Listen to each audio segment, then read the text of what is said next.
ప్రశ్నిస్తారు, సమాధానం చెప్పలేం. అన్ని చెక్ చేసుకునే మాట్లాడాలి, ఊరికనే మాట్లాడదు. మరి నేను చెక్ చేసుకున్నా 119 ఉన్నటువంటి నియోజకవర్గాల్లో ఇవాళ డెవలప్మెంట్ ఆయా ఒక్కొక్క నియోజకవర్గాలు ఎలా ఉంది, మరి నెక్స్ట్ ఫ్యూచర్ గా ప్లానింగ్ దేనికి ఎక్కువ స్కోప్ ఉందని చెక్ చేసుకుని మాట్లాడుతున్నా.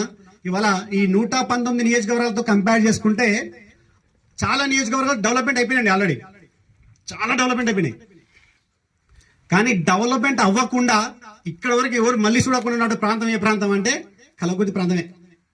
కానీ ఇప్పుడు నుంచి ఎలా ఉండబోతుందంటే ఇప్పటి వరకు ఏవైతే నియోజకవర్గాలు అభివృద్ధి చెందున్నాయో ఆ అభివృద్ధి చెందినటువంటి నియోజకవర్గాలతో కంపేర్ చేసుకుంటే కలవకుర్తి నియోజకవర్గం ఎవరు కని విని ఎరగని రీతిలో అభివృద్ధి చెందేటువంటి సందర్భం స్టార్ట్ అయింది. ఇప్పుడు స్టార్ట్ అయింది. అది ముందుగా ఎవరైతే పసిగడతారో వాళ్ళే ఫలితాన్ని కళ్ళ చూస్తారు. ఎవరైతే పసిగట్టలేదో వాళ్ళు వెనకబడిపోతారు. పరిగెత్తిన వాడు ఆల్రెడీ ఫలితాన్ని అంటే గమ్యం చేరుకుంటాడు, ఫలితాన్ని విజయాన్ని సాధిస్తాడు. కాబట్టి మన కలకుర్తి ప్రాంతంలో ఇవాళ ఎలా స్కోప్ ఉందంటే ఒకసారి చెప్తా చూడండి. ఏ ప్రాంతమైనా సరే అభివృద్ధి చెందాలంటే 4 అంశాల మీద ఆధారపడి ఉంటుంది. ఏంటి సార్ ఆ 4 అంశాలు అంటే, ఒకటి గవర్నమెంట్ ప్రాజెక్టులు ఏమైనా వచ్చి ఉపాధి అవకాశం వస్తే అభివృద్ధి చెందుతుంది.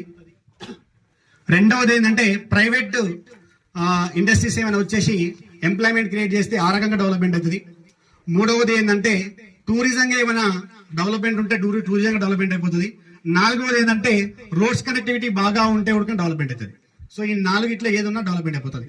మరి ఈ 4 ఏదైనా డెవలప్మెంట్ అనే విషయం మనకు తెలుసు, ఎందుకంటే వాళ్ళు చూస్తా ఉన్నాం. ఇవాళ హైటెక్ సిటీ చూస్తున్నాం. హైటెక్ సిటీ అనేది ఒకప్పుడు రా ఏరియా, అంత జంగల్ హిల్ ఏరియా. మరి ఆ ప్రాంతం ఎలా అభివృద్ధి చెందింది, ఎంత రేట్లోనే ఒకసారి చూడండి. మన కళ్ళ ముందనే 2000 ఇయర్ నుంచి 24 అంటే కేవలం 20-24 సంవత్సరాలు చూస్తున్నాం. 1000 రూపాయల గజం, 750 రూపాయల గజం. మురళీమోహన్ గారు మాట్లాడుతున్నప్పుడు అవన్నీ ఇంటర్వ్యూలలో స్టేటస్ లో పెట్టుకుంటారు, వదిలేస్తారు చాలా మంది కస్టమర్లు అయినా మార్కెట్ అయినా. బట్ మీరు ఒకసారి చూడండి, ఆయన 750 రూపాయల గజం అమ్మితే ఇలా 3 లక్షల రూపాయల గజం ఉందంట ప్రాంతం కేవలం 24 సంవత్సరాల. మరి ఎన్ని రేట్లు పెరిగిందో ఒకసారి ఎక్స్పెక్ట్ చేయండి. అంటే అక్కడ ఐటీ కంపెనీస్ వచ్చినందువల్ల హైదరాబాద్ హైటెక్ సిటీ అంత డెవలప్మెంట్ అయ్యింది. ఒక రీజన్ అంటే ఎంప్లాయ్మెంట్ ఎక్కువ క్రియేట్ అయింది ఐటీ కంపెనీస్ వచ్చి. అలాగే టూరిజం గా చూసుకుంటే మన ఇండియాలో ఎక్కువగా టూరిజం జరిగేది ఏంటంటే గోవానే కదా.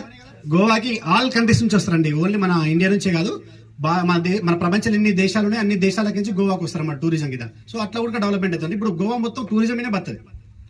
అదే విధంగా ఇప్పుడు రోడ్స్ కనెక్టివిటీ బాగా ఉంటే డెవలప్మెంట్ అవుతుందని చెప్పడానికి నిదర్శనం ఒకటే.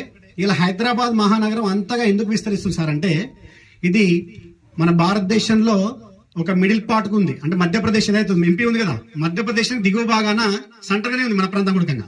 ఇక్కడ రోడ్స్ కనెక్టివిటీ ఎలా ఉన్నాయి సార్ అంటే, హైదరాబాద్ నుంచి నువ్వు ఏ స్టేట్ కైనా వెళ్ళడానికి కనెక్టివిటీ ఉంది. ఇవి చూడండి, ఈస్ట్ వెస్ట్ నార్త్ సౌత్ చూసుకోండి. ఈస్ట్ వైపు చూసుకుంటే విజయవాడ హైవే, వరంగల్ హైవే ఉంది. నార్త్ వైపు తీసుకుంటే నీకు నాగ్పూర్ హైవే ఉంది, నిజామాబాద్ హైవే ఉంది. ఇటువైపు చూసుకుంటే మెదక్ హైవే ఉంది. వెనక భాగం తీసుకుంటే మనకు బాంబే హైవే ఉంది అండ్ వికారాబాద్ హైవే ఉంది. సౌత్ వైపు తీసుకుంటే